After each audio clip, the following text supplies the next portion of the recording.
আসসালামু আলাইকুম everyone, welcome to Sana's diary. আজকে বানাবো ভিন্ন স্বাদের চিকেন কারি।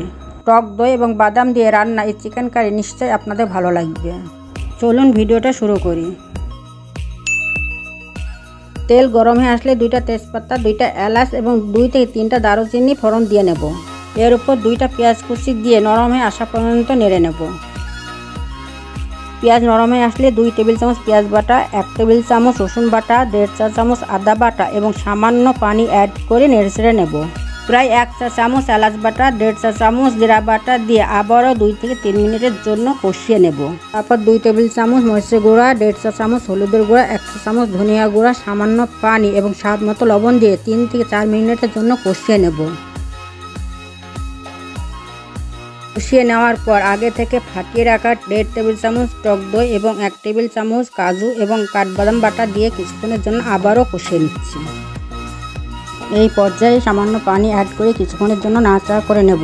যখন মশলার উপরে তেল উঠে আসবে তখন চিকেনগুলো দিয়ে 6 থেকে 7 মিনিটের জন্য কষিয়ে নেব।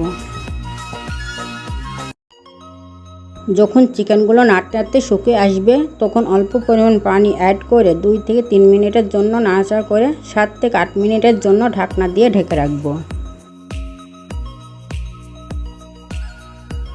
ঢাকনা উঠে কিছুক্ষণ নাড়াচাড়া করে সিদ্ধর জন্য পানি দিয়ে দিচ্ছি।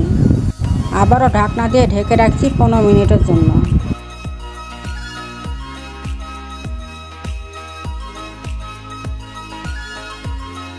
ঢাকনা উঠিয়ে কিছুক্ষণ নাড়াচাড়া করে 5 থেকে 6টা কাঁচামরিচ দিয়ে দেবো।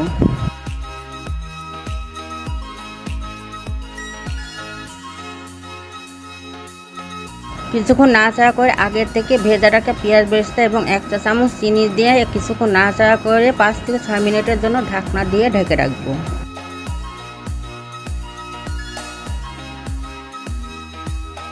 ফিরে আসছে 5 থেকে 6 মিনিট পর। এরপর ঢাকনা উঠিয়ে ভালোভাবে কষিয়ে নিয়ে পরিমাণ মতো ঝোলের পানি দিয়ে আবারও 5 থেকে 6 মিনিটের জন্য ঢেকে রাখবো।